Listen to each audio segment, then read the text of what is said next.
guitar like I'm on my tiptoes, baby. You think a little too small. I got big goals, baby. Ain't where the money at. Look, I just need the info. Pronto, I go and... What's going on, everybody? Welcome into the Blazers Edge podcast. I'm your host, Danny Marang, and I stopped being selfish and decided to bring Steve Dewald back, associate editor, of course, at Blazers Edge. I outsourced some questions, and I have been doing mailbags the last couple podcasts because if you've been paying attention for the last couple months, I've been really busy. And I've had a couple of videos that are like 3/4 of the way done. And Steve knows this because I told him, hey, I'm working on this. Yep. And they've been sitting there for weeks. It's the nature of the beast, right? You're currently landscaping and remodeling the interior of the house. So you were fulfilling husbandly duties right now. I don't think anybody really tells you that when you get married and you have a young kid that like Mother's Day is actually probably the most in-depth holiday for your significant other and wife that you deal with. It's more than an anniversary. I feel like it's more than a birthday, more than Christmas, Valentine's Day, all that. It's like all of it rolled into one. So like you really just don't want to screw it up. So I've been walking that line for the last week or so. But it was a success. I did get a good thank you. My mother-in-law's happy with me. My mother's happy with me. So I think we're on solid footing here. There you go. I unfortunately my side of the family is sick right now. Nothing crazy, so we're postponing until next week, which is again going to be unfortunate because I get that I'll be vaxxed and waxed come next weekend. The second Moderna hits, so we'll see how well that turns out. So if you guys are tuning into the what appears to be a midday Nuggets Blazers season ender. As Shams has said, the games are going to be slated between 9 and basically 1 Pacific. Shout out Mimosa Sundays for the Blazers, but if I look like twice fried dog poo, just no, it's just the vax. I'll just be dying on set. So, it's busy, folks. I wish I had more time to put out more content. And the off season, I'm going to take anything basically that I didn't finish during the regular season. And honestly, I'll probably dump a lot of it in the playoffs because we'll have a little bit of a break. I guess that's the easy way to get into this. The Blazers are likely going to land in the 6th seed now, right, Steve? I mean, I'm not here to jinx anything, but it's certainly looking that way. Obviously, the result against the Lakers gives them the tiebreaker over LA, which was huge coming down the stretch here. For me, you look at mathematically, it's the 6th seed. They can put their foot in their mouth. That's for sure. The Lakers right now are up on the Suns as we record this here on Sunday evening, so they could get one back here. And for the longest time, I think everybody thought that those last 3 games that teams would be sitting guys against the Blazers, whereas I no longer think that's going to be the case. I've kind of thought that now for a couple of weeks.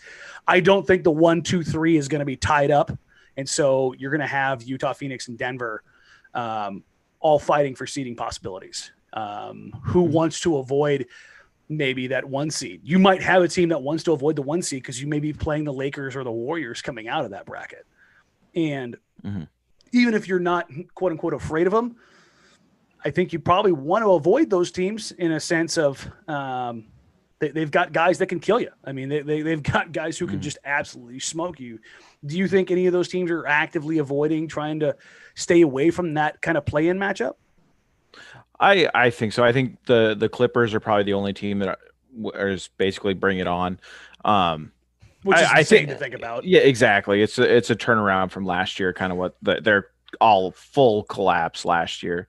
But it's just crazy to think that the Jazz and the Suns, 2 teams that are kind of these feel-good stories at top of the standings, and their reward could potentially be facing potentially Steph Curry and LeBron James in the first round. Like, that's a nightmare situation.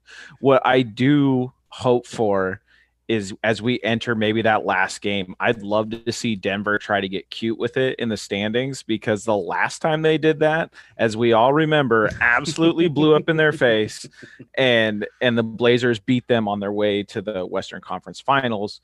And that's the way Denver wanted that bracket set up.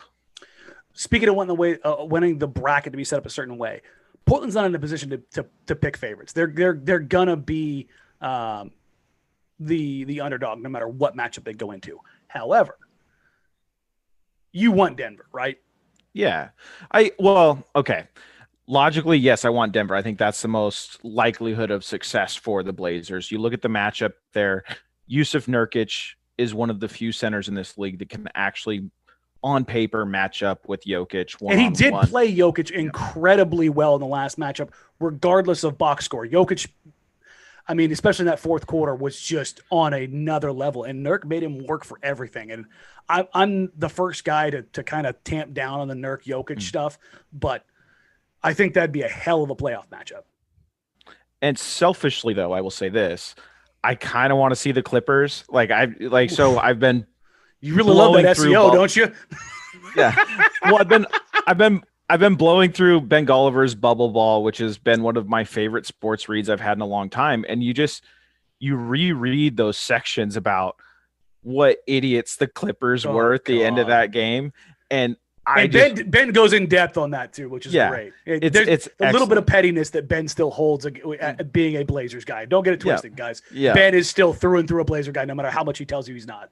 And if you think Damian Lillard isn't going to have that on his mind in a series like that, he's going to replay it every game. He not only could he send off Patrick Beverly, but he could send off Paul George again. And it would be epic. But there's not really as many easy solutions on paper for in reality for guys like Kawhi Leonard, Paul George, So, I mean, if you're looking at entertainment value, I'm a Clippers first round matchup is kind of what I'm hoping for. But as a person who wants to see the Blazers advance, you probably want to see Denver. Yeah, I mean, what's Portland's Achilles heel? It's dribble drive primary initiators. That's their problem. They can't contain primary creators with the ball in their hands. Now, Jokic presents some unique opportunities and challenges where he operates in the high post and then on that block as an inverted playmaker. But I think Portland's much better prepared to handle that than they are guys, either big bodied wings or guards that can probe and attack you all night. And that's the flip side is the way the Nuggets are right now. The Blazers could load to Jokic and say, anybody else beat us. The flip side of that is Michael Porter Jr. is going to get on a stage this summer and he's going to beat some teams. He's going to average 25 a game. He may be a guy who goes absolutely bonkers and averages 30 a game for a series. He has done more than I thought he was going to do. His mind is wrapping around how to actually play off Jokic and change his game a little bit. Obviously, those two guys don't fit together incredibly well. They haven't been on the same page really at all. But now without Murray in there, without another ball handler in there, it's starting to kind of fall on MPJ in that regard. So that's a problem for Portland because they'd have to deal with a front court of Jokic, MPJ, and Aaron Gordon, who I've been told is not very good by a lot of people. How's that working out for you folks? He's been fantastic for them, and he's fit in for everything that they need.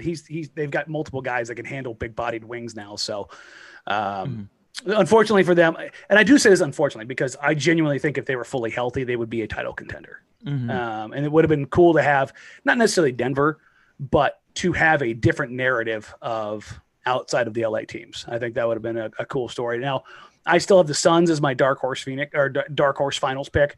If it's not going to be one of the LA teams, that's who I've kind of said all along. Do you believe in them at all? Yeah, I do worry a little bit about just the relative lack of playoff experience on the Suns. Which is any of them? Well, of your top three guys on that team, Chris Paul has a checkered playoff history at best. Sure. And then this will be the first trip for DeAndre Ayton and Devin Booker. Yes, and Bridges. But Jay Crowder does have a lot of experience. There are guys, I think I trust Monty Williams in those situations. I think he's an excellent coach. But they're going to get drug into the deep end in one of those series. And how they respond is going to be really interesting. And I think history kind of tells us a lot of these teams tend to have kind of that 1 year ramp up and kind of go through the motions as a unit before they really make that run. And I think the Suns might be a year ahead of schedule on that as far as that goes. That sounds vaguely familiar with the Suns. I feel like the last time they were in the playoffs, they revamped and tried to get ahead of the schedule. Yeah. Oh, but also, I mean, the same side of the coin, the team I'm really interested about is the Jazz, because I think With the series they had with the Nuggets last year, I think that was just such valuable playoff experience for Donovan Mitchell, him going head to head with Jamal Murray, who we kind of alluded to earlier when we were talking about the Nuggets.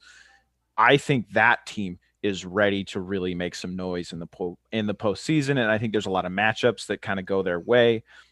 And they just have so many guys that can hurt you and know your role. And Quinn Snyder, I think, outside of maybe Nick Nurse and Eric Spoelstra, when they're really clicking with those teams, Snyder really puts his guys in positions to succeed on both ends of the floor. He draws them up better than I think. As far as a guy who diagrams sets and comes up with ingenious things, I've got him number one on my board. He does some stuff every single night with a little bit of a wrinkle that he puts in for not necessarily an opponent, but for one of his guys. It's hey, they do this, we can take advantage of it in this way. And it's not something that if you don't watch a lot of the Jazz that you're going to catch on, but you'll say, oh, they don't really run, an elevator door set, middle of the floor, but instead middle of the floor, they'll go wing extended because they're trying to drag X defender who's not great laterally with somebody. They'll do that with like Bogdanovich or something along those lines. And they'll flex Rudy out of a weak side corner. And instead of rolling him down the middle, they'll run him down the baseline. And all of a sudden it's a different angle of attack. And they just do little stuff like that I think in a playoff series, when you're trying to take away tendencies, they can compensate for things by doing that. And the fact that they are going to probably break an NBA record for 3-pointers attempted, made, and percentage as a team. So when you factor that in their defensive personnel, it's hard for me to differentiate playoffs from regular season because it is always so different. But the narrative behind Rudy Gobert and his, being played off the floorness, which isn't really a thing that has happened a ton. It's happened like twice against the Rockets when they played a bunch of 6'7" dudes. But let's roll this back to the Blazers, talking about coaching here, because we actually have fun stuff to talk about with the Blazers. So let's reset and reframe this real quick. 0-5, some of the worst basketball I've ever seen from this iteration of the Blazers. Lifeless, listless, joyless. I talked about sitting Damian Lillard down for the rest of the season because he could not turn a corner on Dillon Brooks or Grayson Allen, which if you're an NBA player who's even remotely decent offensively, that should not be a difficult task. And yes, I will throw both of them under the bus regularly because they're highly overrated, especially on the defensive end. Just because you grab a lot and bark doesn't mean you're actually a good defender. But Dame should walk by those guys like they're standing still. Dame's first step is probably one of the 5 or 6 quickest in the NBA. That's what separates him from everybody else. That's his supreme athletic gift when we talk about Damian Lillard. We probably don't talk about it enough. That first step and his ability to decelerate off that first step to create that separation. That's what makes him special. That was non-existent over the course of 10 days. He couldn't get by anybody. And I was just looking at that like, he just had a week off. How does he look like this after having a week off? Like if this is the case, pack him up because they can't do anything with this. Fast forward to a road trip they go 5-1 on, and realistically, had that Atlanta game not been the circumstances it was in, fourth game in 6 nights, the tornado warning, being pulled out of bed, getting your COVID check in the morning, getting in on the plane at 4:00, and then, driving from the airport to the hotel, which is about an hour drive from the Atlanta airport to the hotel. Like, they came out and they were game for almost 3 quarters, and then they just didn't have any gas in the tank. And it's so weird. It's not weird. Is not the right word. I can't use the right word because of this podcast is family friendly. It was bleeping weird. Like, it made absolutely no sense. I have never, and I mean this without any hyperbole, I have never seen a team go from playing that bad. And yes, they were that bad. I talked to a lot of folks around the league who were like, they are 1-2-3 Cancun. They are done. They are playing selfish. They are not playing for each other. It's done. The Lillard, Stotts, McCollum era is over. A week later, they go 6-1, or they're 5-1 on the road trip. They're now 7-1 in their last 8 games. They have the best offensive rating, the second best offensive rating in the league over that time period, the 5th best defensive rating. They are scoring at every level. They are playing good defense, not great, but significantly better than anything they have done this entire season. And now everybody's talking about, well, maybe they could win a series. Please, my friend, with all that being said, what the hell? like you said, I mean, I kind of want to start at the same point. Like that losing streak, when everything's on the line, it's all home games. I really felt like it was this sinking feeling that I felt after about game 2 of the Pelican series, probably 3-4 years ago. Like, where not only did you feel like the season is slipping away, but the entire era and the framework around Damian Lillard is collapsing. And like you said, I don't know what triggered it. I don't know what talk occurred or what happened on that road trip, but it was a complete change. I think you saw guys buying in to their roles for the first time since all those pieces have been together. And then also, let's be real here. Jusuf Nurkic is showing that he is a pillar of this franchise again. Like, and when he is doing that, this is a totally different team. The roster constructed around him, around Damian Lillard, is completely different when Jusuf Nurkic is cooking on defense and on offense. He is such a safety valve release for the entire offense. And defensively, him and Robert Covington make so much sense next to each other because Nurkic dropping to the basket makes a lot of sense. And then Robert Covington is at his best, not an individual stopper, stay in front of his guy. He is best when he is chasing a guy or side to side with someone and poking that ball free. So you're allowing the whole defense to play to its strengths and the offense play to its strengths. And Norman Powell has fit in, and I'll eat some crow on this, has fit in way better than I imagined. And I'm hoping that he stays. That is kind of my I'm not trying to move the goalposts on my feeling on that trade. If he stays already from this season, that trade was a slam dunk, and it's hard to argue against it at this point. Even if he comes in like less than $5 million, less than CJ McCollum's average deal right now, it's worth it. Because you're going to free up money. You're going to have a guy who fits alongside Damian Lillard, probably better, who's younger and provides the things that you have wanted to get from that position that haven't been there for 5+ years. Yep. So let's rewind here. And just talking about getting it together. That team off that 0-5 stretch was a bunch of dudes playing by themselves. They weren't playing for each other. They weren't playing together. It was wildly selfish. And you could see it. And I mean, the ball stopping was, and I've seen some people say, oh, that's just the Blazers. They're an ISO. Shut up. Shut up, shut up, shut up, shut up, shut up. There is a stark difference between picking and choosing your isolation spots and actively looking guys off. And that's what was happening. Over the course of about 3 weeks, guys were getting looked off. There was frustration. There was people slamming balls, going into timeouts, words said. And it not a ton of it translates to TV, but trust me, it was there. I don't know what was said in that locker room, but if I had to guess, it was something along the lines of, we have a month left. Let's get it together and see what happens. Then after that, you can go build your brand, sell your wine, do whatever it is you want to do. Yeah. And you can go from there and figure it out. Because here's the dirty secret of the NBA that a lot of people either don't want to know or don't know. That stuff happens every night. It happens every game with every team, even the best teams in the world. Everybody is selling their brand. You had the Lakers win a title last year, and you had Kyle Kuzma out here acting a fool for the entire year, just trying to get influencer points and Puma money. Like, everybody has their own agenda. I can't remember who had it the other day. I think it was Vinny Goodwill up in Yahoo Sports. Yeah, he did an article with Jimmy Butler when he left Philly. This is end of 2019.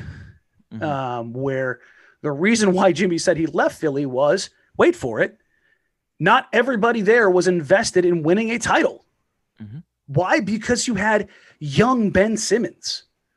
You had young Joel Embiid.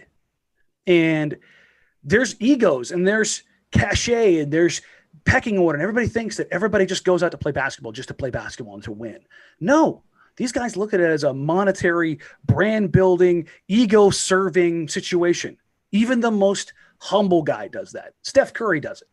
Damian Lillard does it. It's there. I think you saw an element of that leaking onto the court. And that happens typically with bad teams, especially at the end of the year. Guys are hunting for contracts. You know, they're trying to get their numbers up for their agents so they can put together their sweet PowerPoints. And yes, agents still do those sweet PowerPoint pitches. Mm-hmm. And Dame got buy-in here. And if you've listened to the pod for any period of time, I am not a guy who sits here and says coaching is the most wonderful thing. It fixes all ills. It's I put the onus on the players, especially the top end players. I always have, and I always will. And in that regard, I'm going to give Damian Lillard the credit here because not only has he made his play better on both ends of the floor, defensively, he's been significantly better, but he got everybody else back on the same page. And for him to do that this late in the season with all the excuses they had behind him is nothing short of miraculous. Mm-hmm. Just to circle back to some of the stuff you covered. I mean, you really covered on what it looks like when people are playing uninspired offense. On defense, that manifests in poor transition defense and not rotating to shooters, i.e. Weird. What was the Portland Trailblazers' problems? A bunch of corner 3-point shots were going in and they can't stop anybody on the fast break. So it was very clear that this was not only a problem with their personnel that they had, but more just an attitude. And wouldn't say attitude, but just an overall you'd say attitude. That's a part of it too. Yeah, I think just overall buying into the defensive scheme and really just buying into your role and excelling in your role. As far as brands go, I will defend players of this. Yes, it exists, but also like it's hard to knock players for this. I think players could be super successful and build a brand. Oh yeah, there's the levels to it of what you're doing, and that's the thing. And you basically have to, because unlike most of us who work through our career where we reach our maximum earning potential as we move into our career field, like these guys hit their maximum earning potential in their mid-20s and they're out of it by their mid-30s. So they have to do everything they can right now. But like you said, you can still be a highly successful player, highly successful teammate and team player, and build your brand at the same time. So it's just finding that balance in a lot of ways, and not everybody can do it. No, I mean, realistically, Damian Lillard is incredible for this because he's not just the face of the Portland Trailblazers. He's a global face of the NBA. He's the global basketball face of Adidas basketball. He's got national advertising campaigns that he does up and down the board. He's big in the music industry. Like, he does so many things. And for him to do all that, deal with COVID, deal with newborn twins, deal with the death of his cousin and death of family friends, like, he is probably at wit's end. And let's not even, I've said all this without actually getting to the part of, oh yeah, by the way, Dame is a hell of a lot more hurt than he will let on. Mm-hmm. Like, yeah, he's beat up. He is going through a truckload of treatment. He is in way worse shape than you believe. But the flip side of this, and you'll get plenty of people who are going to say this, that's what they get paid. Those guys get paid the hundreds of millions of dollars for. So we've kind of touched on the horrible and now the good. We've got Dame kind of circling back in the leadership aspect. The basketball side of it is, hey, Dame gave a crap defensively. Isn't that fun? Yeah. Two-way play out of your superstar player. I mean, I love it. I'm here for it. Like, yeah, it's been inspired. I'll call it that. He's been wildly efficient from the field. And this is what I've noticed, and we'll kind of flip this into the 3-guard lineup here real quick. I think Norm knew where he fit in when he got here on day one. I don't think CJ knew where Norm fit in, nor CJ knew where CJ fit in. And so you had these nights where shot totals were for Norm were at like 6-7 and CJ's are at like 24. And you're like, that's what they traded for, huh?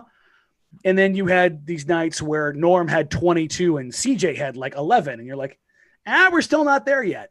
Mm-hmm. But over the last 2 weeks, Dame, CJ, Norm, probably all around 17.5. And that's what is killing opponents right now, is that Dame is hitting. Even when CJ's struggling, he's still finding a way to knock down a big three. Even if Norm's not hitting his threes, he's still getting you points in areas that you didn't used to get them in transition, on secondary fast breaks, attacking a weak side of a defense on a cross-court pass.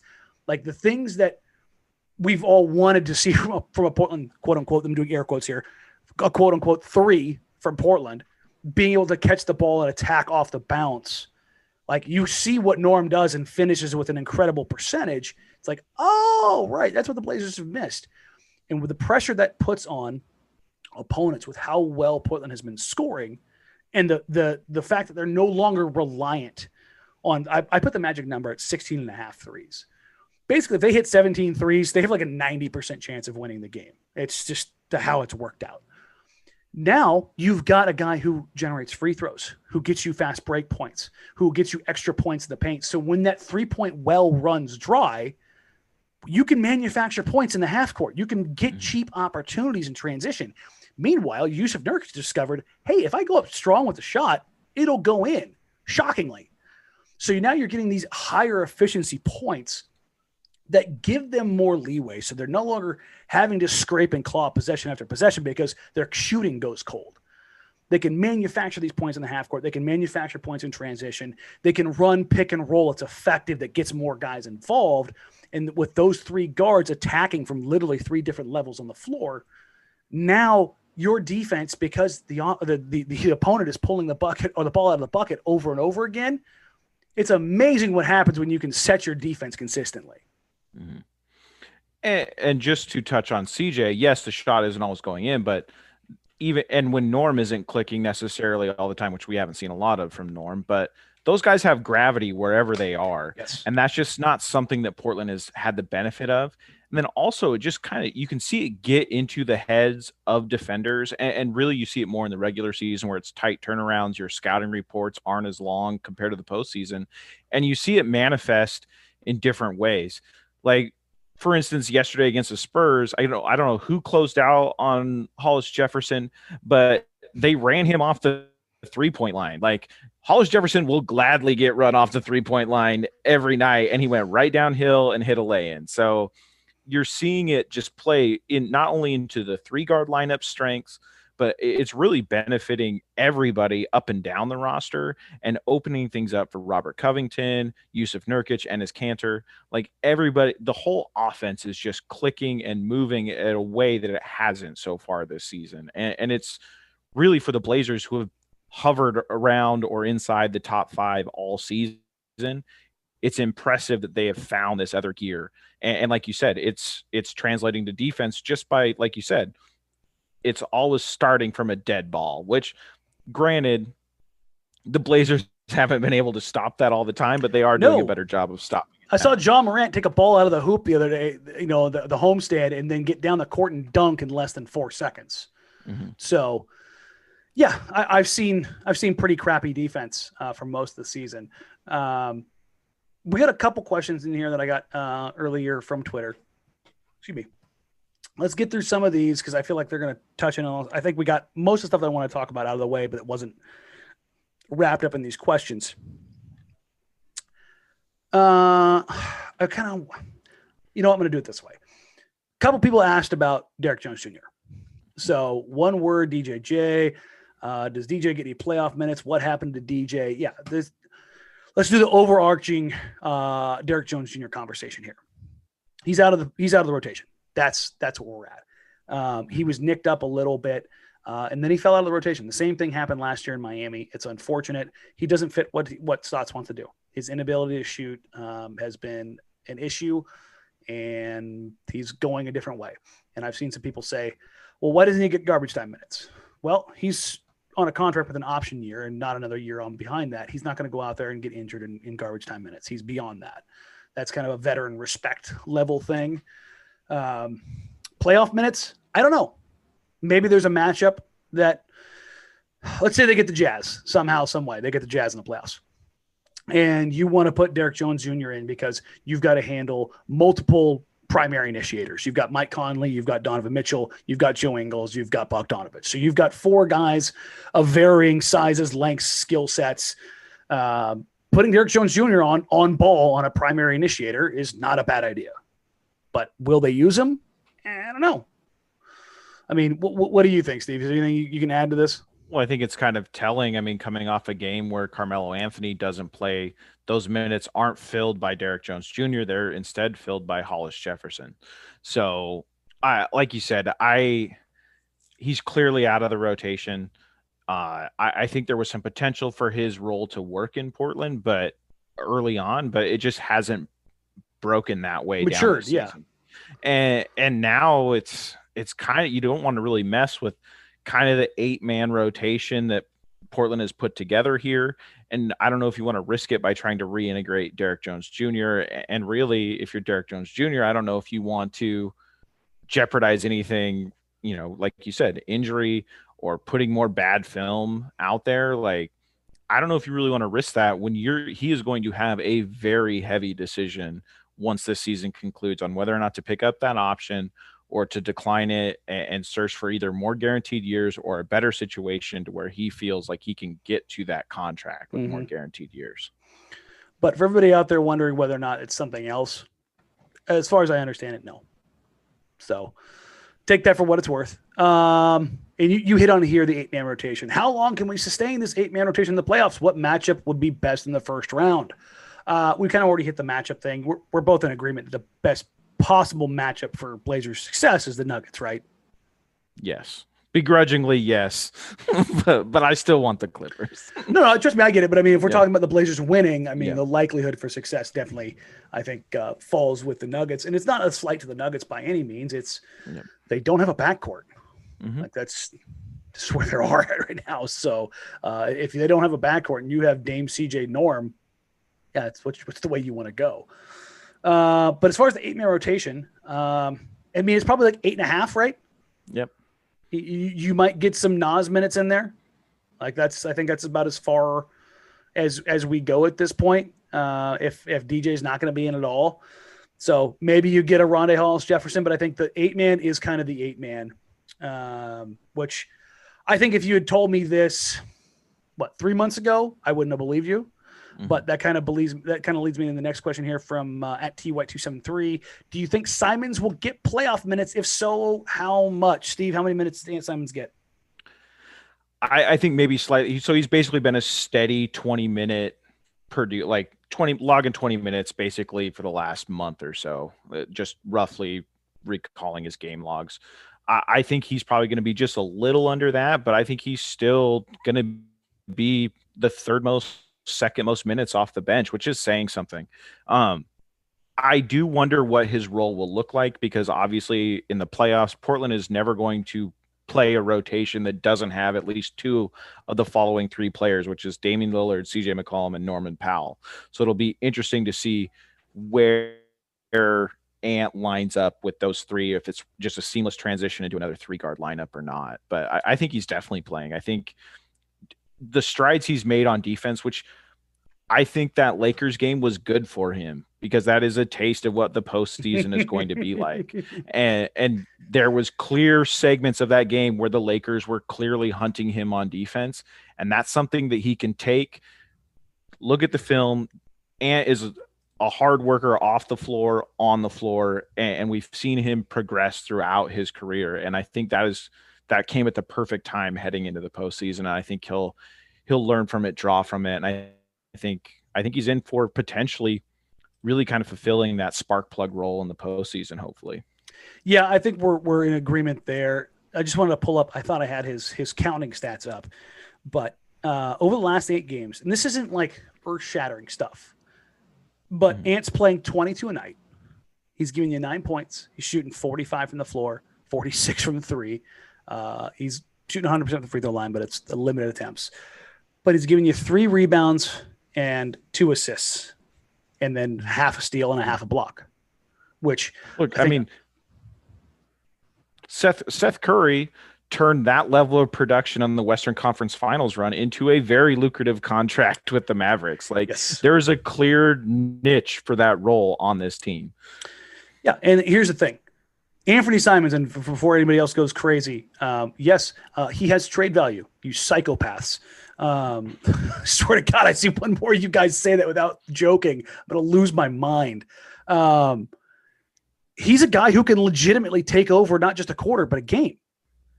This is not a Dan loves Ant take. This is stuff that I'm getting from folks around the league. You don't go 9 of 10 from 3 and just have an absolutely obscene quarter. You don't just take over there's stretches this season where he's scored 10, 12 and a quarter when he's the third option on the floor. Like that's elite scoring ability and mentality. Mm-hmm. So there's going to be a night, maybe not this year, maybe it's next year, but there's going to be a night in the playoffs when he's going to have an arrival game and he's going to drop like 27 in the game and 18 of them are going to come in like a third quarter. And you're going to go, what on earth was that? And this is his opportunity. And I'll tell you flat out from talking to him, the biggest change in his game has been the consistency. That's the line here. Consistent role, consistent minutes, consistent leverage in the sense of if he makes a mistake, he's not getting the hook right now. He's allowed to play through a mistake. Perfect example. 5 months ago, if Anthony Simons brought the ball to the floor and got caught on a trap and dribbled the ball off his foot, caused a turnover, Terry Stotts would have been up to the scorer's table getting ready to sub him out immediately. Instead, he wasn't up. Ant flipped his heels and chased the guy down and pinned it at the top of the glass and turned a mistake into a success. And that doesn't take away from the fact that he had 3 turnovers in that game and the box score says 0 assists. He also had 5 different passes that led to free throw attempts. And that's the stuff that doesn't show up in the box score for him, unfortunately. But his personal growth right now is such that you can rely on him for a couple things. One, he's going to take the right shot. He's going to hit a high percentage from 3, and he can run in a pick and roll right now offensively. I mean, he's starting to show quite a bit in that regard. On the defensive side, the level he was at in January versus the level he's at now, this is Gary Trent Jr.-esque in the sense of that learning curve going up exponentially. He made so many mistakes off ball, which happens to every young player seemingly. He is now not only significantly better in that vein, he's not getting caught falling asleep. And when he does, he knows how to make up for it. There was a play the other day which kind of showed his defensive growth I highlighted on Twitter. It was a transition opportunity. I can't remember the opponent, but it was 3-on-2. Ant got back deep to the corner. That was his responsibility. I think it was Melo. I can't remember. This isn't Melo slander. I'm trying to remember. I think it was Melo or Cantor. It was one of them on the floor. They didn't stop ball. They trailed out to the corner to take another shooter away. Ant left the corner, picked up the ball handler at about 2 feet above the 3-point line, stopped ball, stopped early penetration. Under control, didn't bite on a pump fake, didn't get out of position or overcommit. He just walled off, forced the pass back to the corner that he was in, that he vacated in, flipped his hips, got back to it, and got an actual contest up. Missed shot, Blazers go back the other way. It will never show up in the box score. But for him to see that play, make the play, and do it without fouling or putting himself in a compromising position, that's what you're looking for when you're looking at a young player growing. Not the box score stuff. That comes along when the process makes sense. From what you've seen from Anthony Simons over the last couple of weeks, what has either stood out to you or what's impressed for you? What is the thing that you're looking at going, oh, okay, I see where they're going with this? Well, obviously it's always started on the offensive end when we talk about Ant as far as what he's able to do, get to his shot. And then like you said, it's clear that he's been given a longer leash from the coaching staff, and that comes with trust. And then defensively, it's just all the stereotypical things we see with players when the game starts to slow down. And sometimes that slows down first on offense, and then it slowly transfers over to defense. And you're really starting to see that.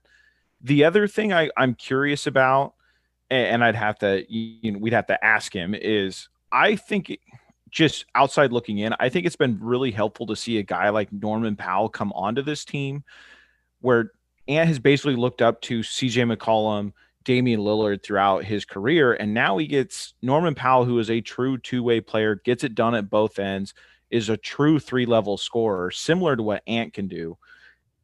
And he's the same body type. And I think that is super useful for Ant to see how that's done and see how he performs and picks his spots as a tertiary scorer, which that's what Ant is going to be for the foreseeable future with this team as it is constructed. Now that could change over time in the next, iteration of this team.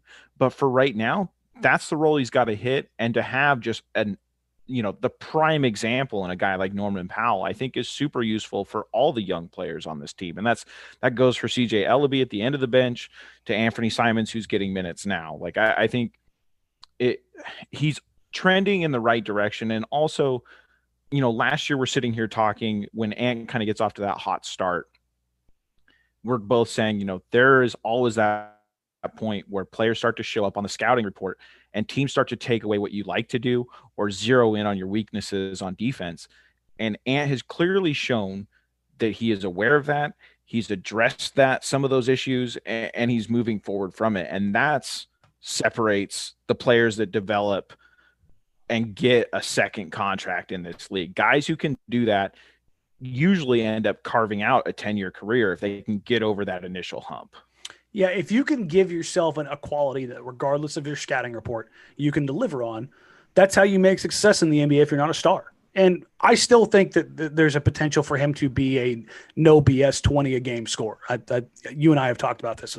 If he gets guys on his cadence and he can dictate to defenses, which I think he will eventually be able to get to, because there's times I'll say the last game here the other night, he had that side pick and roll with Cantor where he got to 18-foot pull up like it was nothing. And when you have a skill set that's that elite to be able to create separation, know how to take angles and get to your spot and make it look routine, that's when you've got something, because you can dictate with your own cadence and with your own tempo. And I know plenty of folks don't see that, but that's what I've kind of seen in the kid since day one. I haven't deviated from that because he hasn't shown me otherwise. That's the Ant rant for now. I hadn't gone on one for a while, so I had to make sure we got that in. But let's get a few more questions in here before we go too long, because I know I've been keeping these podcasts a lot shorter lately. Let's see. This from Johnny Mack. Norman, solving the high trap problem. How important is it for us to take advantage of what the defense gives us in those situations? What do you say, Steve? So 2 things on the high trap. I think one, Lillard has done a lot better job this season of declining the screen and keeping that extra pressure away from him as long as possible, which that's not always going to translate to the postseason, but I think it will slightly. I think that all adds into, if you're making that help defender travel longer distances, you have more avenues for success. So that is something that we've seen wholesale changes for the Blazers offense and Lillard himself individually this year. We're seeing that more than ever from him. As far as having other options, CJ McCollum, I think, is going to get there. We know what he brings as a secondary scorer, but really, this is basically turned into the Dewald loves Norman Powell podcast. But Norman Powell, as you touched on at the start of this podcast, is a guy you can absolutely trust to make the right decision when he gets the ball, and he can torch you from all 3 levels when he's locked in. And that's just something the Blazers have not had. They paid $70 million to try to get Evan Turner to do it. They paid another $70 million to try to get Alan Crabb to do it. They just haven't had it. And now you have an opportunity to really see what that role looks like, especially in high pressure situations with a guy like Norman Powell, who has been to the finals and has filled a very similar role when teams zeroed in on Kyle Lowry and Kawhi Leonard was off the floor. Like, Norman Powell has experience in that role. So it'll be really interesting to see if it all comes to fruition for the Blazers, for Norman Powell, and for this offense in the postseason. I agree. I'm not going to go off on a rant on that one because I think you hit pretty much everything I wanted to hit. And if you've watched any of the post-game shows recently, I have gone on Norm rants because this isn't CJ McCollum slander. I just think the way Norm fits alongside Damian Lillard just makes too much damn sense. The ability to have another guy who works in the dribble drive, and not that CJ doesn't, but CJ gets to the free throw line extended and then stops. Norm puts pressure on defenses every foot of the floor. And that's what matters. I would say the difference I see in the two is CJ McCollum can absolutely break down an individual defender, move side to side as good as any player I've seen in the NBA. Norman Powell can break down an entire defense, not just an individual player, when he gets downhill and everything collapses around him. And that's just kind of the difference. Both of them are definitely positives in a playoff situation, but there is a difference. Yeah, and when you have that gravity to pull from the three-point line all the way to the rim, That's what bends and breaks defenses. That's what puts guys in rotation. CJ McCollum doesn't put guys in rotation typically. That's not what he does. He gets a guy on an island and cooks them. It's different. I think the simplest contrast I can make for this is Kyrie Irving versus James Harden. Kyrie Irving has gravity with the ball in his hands as far as cooking a guy and taking him off the bounce. But even he will finish at the rim regularly, and he's one of the best finishers in the entire NBA. But it's less about breaking down an entire defense than as opposed to getting to their spots and beating a guy in isolation. James Harden isolates, but when he isolates, he breaks down an entire defense because of the pressure that he takes from the three-point line to the rim. And that's, I think, the differences you see between a guy like Powell and McCollum to a lesser extent. This from Nervous Orca, Blazers in 6. Do you genuinely see the Blazers making noise in the playoffs? The runs the Blazers has all the Blazery vibes of lighting the world on fire at the end of the season and then getting swept because they can't get Dame out of traps. Well, here's the thing. There's still a lot of dumb coaches in the NBA that don't trap Damian Lillard.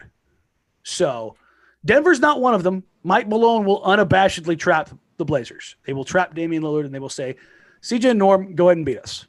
Go with God. Now, the Nuggets have not seen them with Dame, CJ, Norm, Nurkic, Covington. That may change the calculus ever so slightly. They may be a little, especially without additional bodies in the backcourt, they may be less likely to do that. But they're not.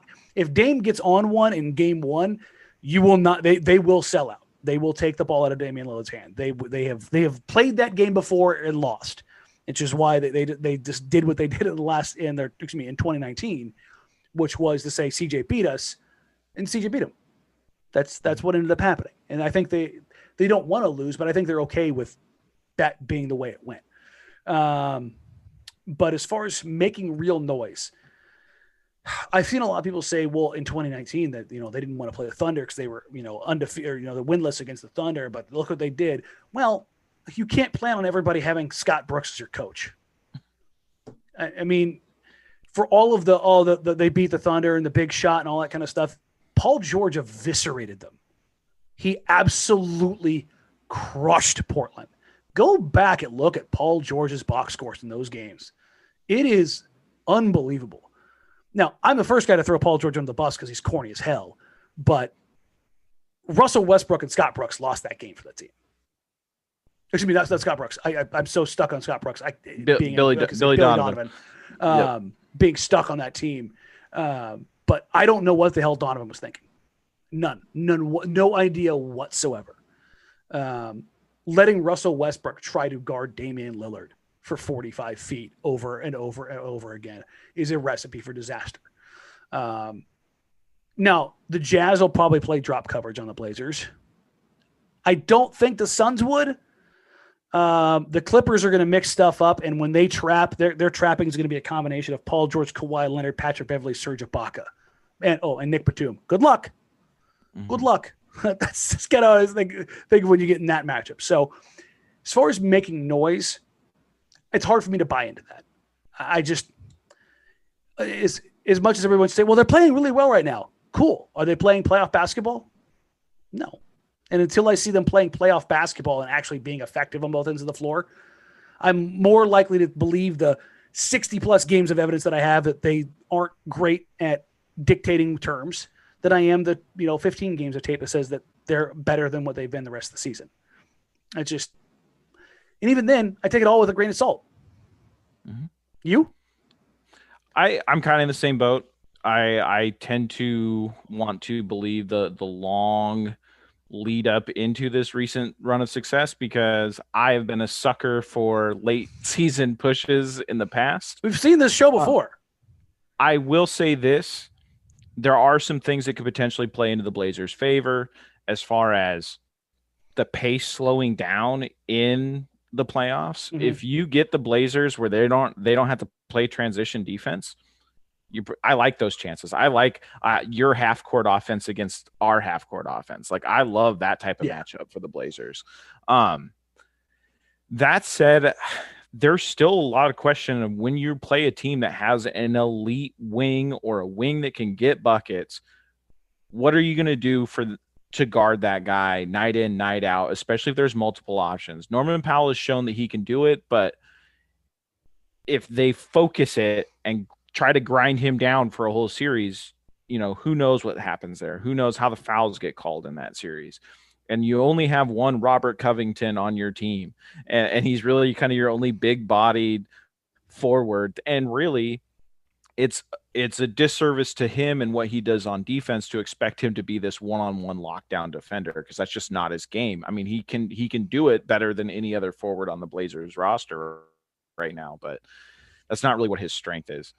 I do think if this team is healthy, just for what they can do on offense, I think they can surprise somebody, but I am not going to go and bet the house on them getting to the Western Conference Finals again. I do think this team has upset potential, though, which is something that I did not think they had, obviously, 2 weeks ago. So insane to think about. It'll be interesting to see what happens, because basically as of 2 weeks ago, as we touched on, we both thought, their playoff chances were dead on arrival. And I don't think that's the case now. Okay. Unbelievably, I didn't get a question about Jusuf Nurkic. So give me your opus de Nurkic over the last 2 weeks. I touched on it just a bit, but what he can do offensively is so understated for this whole team. I mean, we so often look to Nurkic as he is the Band-Aid to fix the defense, but let's not forget what he does on the offensive end. If teams are gonna load up on the perimeter, he will absolutely barbecue you underneath. And yes, they lost that game, one of those games to the Grizzlies, but I mean, he went off. I think he had like 26 points. He beat the hell out of Jaren Jackson, and then in the next game, Valanciunas. He was the one guy that played incredibly well in both games. And I think if you get into the next round, potentially you get past that first round, you're looking at teams that could be beaten up from the first round with guys like Rudy Gobert, Nikola Jokic, depending on how the matchups fall. So I'd be really interested to see what he can do in the postseason, obviously, because he's building a case right now that he is – you've touched on a little bit on Twitter, he's the Blazers' second best player when everything's working. And that's how this team should be constructed, really, is you have your number one option on the outside and your second best player on the inside. And then you have two high level options in Norman Powell and CJ McCollum. So, and he just plays with his head up. And that just fits so well with what Damian Lillard does off ball, Norman Powell does off ball, and CJ when he's really locked in. I think all those guys moving off ball with him in the middle, it's really a disservice if you only focus on what he does on the defensive end. So I'll let you pick up where I left off. Yeah, and I think that's the big thing is that what he does for the offense. When I talked about the team being selfish and not playing for one another or playing through each other, the big difference there was they went to a lot less pick and roll. And for everybody screaming about all they do is pick and roll, well, when it's Jusuf Nurkic involved, guess what he does with the ball? He moves it. Not only does it get to the middle of the floor, which the Blazers don't do outside of Damian Lillard drives. That's what Norman Powell, the addition of him, opens up so much more of. So the ball gets to the middle of the floor, and it gets to the middle of the floor with a guy whose first instinct is pass. There's literally nobody else on this team outside of Harry Giles whose first instinct is pass. That's it. And honestly, when anybody else gets to the middle of the floor, when CJ McCollum gets to the middle of the floor, it is free throw line pull up. When Damian Lillard gets to the middle of the floor, it's turn the corner and get to the edge, and every third time, find that guy in the short side corner. Anthony Simons, he wants to go to the pull up to the floater. I mean, you look, Carmelo Anthony getting to the middle of the floor means that ball is unequivocally going up at the rim. He is never turning to the middle of the floor to pass. Don't get it twisted. Enes Kanter, he drop steps, the ball ain't coming out. It means it's going up. So all of a sudden, when the ball gets to the middle of the floor with Jusuf Nurkic and a team or an opponent that is so accustomed to getting to the middle of the floor being shot, to just be like, just full commit, and all of a sudden Nurk's got four options. He can go back where he came from. He can find the baseline cutter. He can whip it from one side of the floor to the other. Let's not forget, he's 7 freaking foot tall. You send help, it doesn't matter. He can see over everything, and that is a drastic difference between Damian Lillard getting caught in the crowd and the 7-foot, 300-pound guy getting caught in the crowd. He still sees it. That's why dealing with Jokic is such a problem, because you send a double. Hell, look at what the Blazers did to Anthony Davis. They didn't send the double immediately. They waited till he spun middle. They gave him the LaMarcus Aldridge tactic, so he couldn't see it coming. When you're that big, you can see over everything. And all of a sudden, it wasn't that they force-fed Jusuf Nurkic and he took 15, 16, 17 shots. It's that his possessions went up and his involvement went up. And it's not just straight pick and roll, one pass, shot, pass, or, one pass, shot, or one pass, then shot. It went from Dame to the middle of the floor to back out, and then a defense closes out and it kicks back over to the weak side or to the strong side again. And the defense is caught in their second, third, and fourth rotations. And all of a sudden, it ends up back in the corner with Norman Powell and the best corner three-point shooter in the league. Mm-hmm. That's a strong difference from one pass shot or one pass corner contested three. Like, it's just, if you can't look at that and see that and understand that, I would certainly just say, just do nothing but watch Jusuf Nurkic. Mm-hmm. Do not watch the ball. Just watch him and watch how defenses react to him with and without the ball, and when he gets to certain places on the floor. And you will eventually see the value that he brings to this franchise night in, night out. I had a lot of rants tonight because I didn't podcast for 2 weeks. So thank you for coming in and letting me yell. They've got 4 games remaining as we're recording this now. They've got the Rockets, who let me check the injury report because I got that from the Blazers earlier, and I swear to God, it was a mile long. This is great podcasting, by the way, pulling this up live. Okay, so out for the Rockets: Olynyk, Christian Wood, Avery Bradley, Sterling Brown, Dante Exum, Eric Gordon, David Nwaba, Kevin Porter Jr., John Wall, and DJ Wilson are out. Oh, excuse me. Olynyk and Wood are questionable. I missed that in the beginning. The rest are out.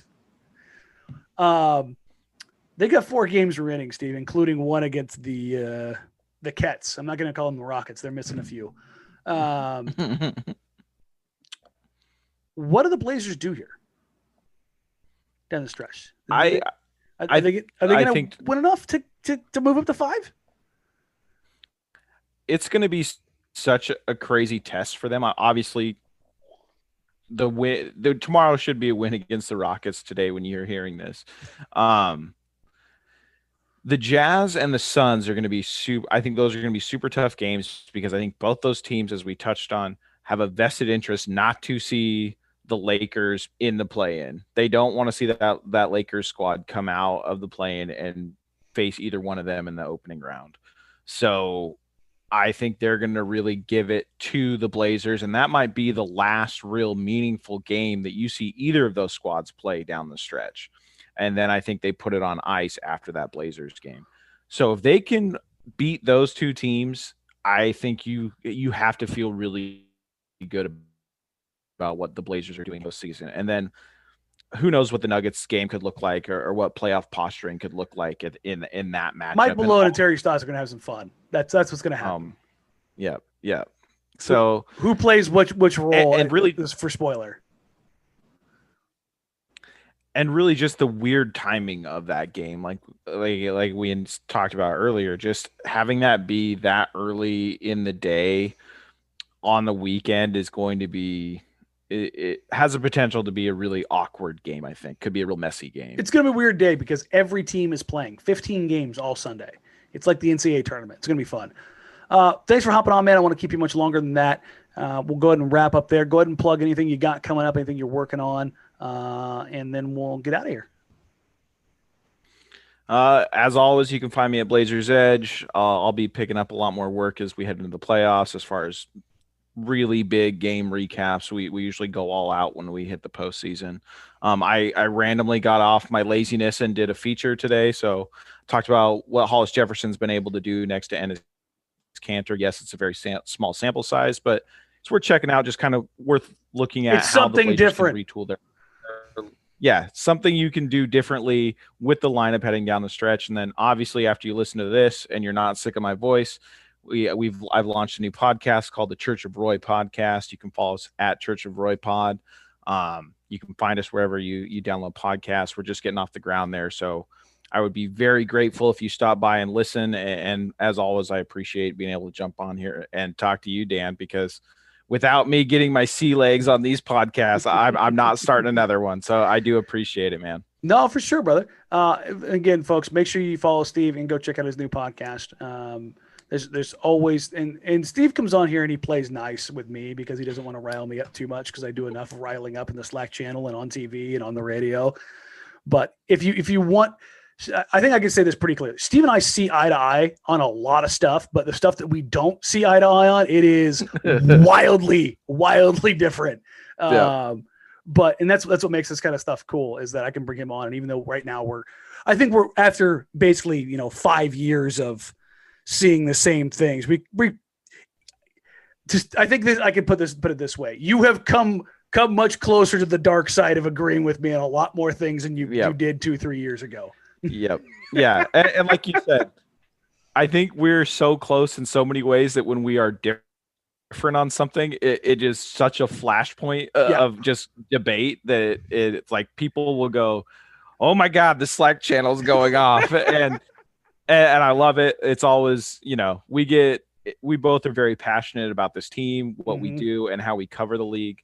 And I think it shows in that, but also I think there's never been a time where we haven't talked to each other afterwards. I think it's all good natured. And I think a lot of people can probably learn from that style debate. Well, it might be unhealthy in the heat of it, but we're always right back on the same page shortly after. I don't think there's two of us ever who have been at Blazers Edge who, when it goes down in the Slack channel, it goes for any longer than what we do. It's usually you got to scroll back about 4 or 5 times before you find the beginning of this, and they're not shortly worded responses. No.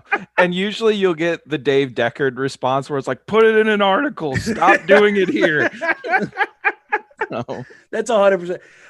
It would be fun to put everything we put in there into an article, but then also, no, it wouldn't. It would be terrifying. That's for damn sure. I do want to still interview players at some point in my career, and I know you want to keep your job at NBC. So we'll see what happens. I'm always flirting with the edge of it.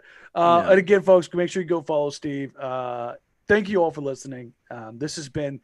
Podcasting has been really weird for me the last couple months. Obviously, again, just want to thank everybody who does follow along and like and subscribe and reply and DM me and email me and text me and send me Facebook messages and Twitter DMs and IG messages.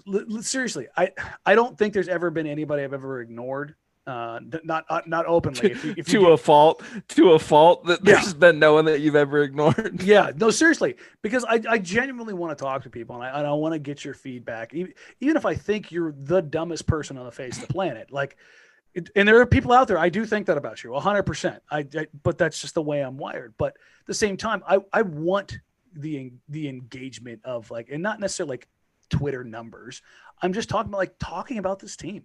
I love it. And Steve will tell you unabashedly, does not matter what time of day, what the topic is. I love it. And so that I get to do this and that I've been a part of it for 5 years. That was the other thing that hit me the other day, that I have doing this for 5 years. It was like, good God, thank you. Thank you to all of you who make this viable for me. Because if I didn't have this, I wouldn't have had a TV show. I wouldn't do the radio stuff that I do. So I just want to take a minute and say thank you, especially because it's been so inconsistent for the last few months with the pandemic, with moving, with a marriage, with a wildfire evacuations. It's been a lot. So I just want to make sure that I always take time to say thank you and then plug the like, rate, review, subscribe line, because this is the time when after I buttered you up to give me something in return, right? That's how that's how social media works. That's how podcasting works. But no, seriously, please do like, rate, review, leave a review. Listen, even if you hate me, leave a review. Let people know how much you hate me. If you love me, let me know how much you love me. I like that too. You can follow me across social media at Danny Marang, at DANNYMARANG. Eventually, I'll put more and more stuff back up on the site, so look for that. You can follow Joe and I for the rest of the regular season and into the postseason on Blazers Outsiders, following every Trailblazers game on NBC Sports Northwest. For Steve, thank you, man. I appreciate you. We'll catch you guys next week. Or maybe soon. We'll see what happens. Bye. money at? Look, I just need the info. Pronto, I go and get it and split it with my kinfolk.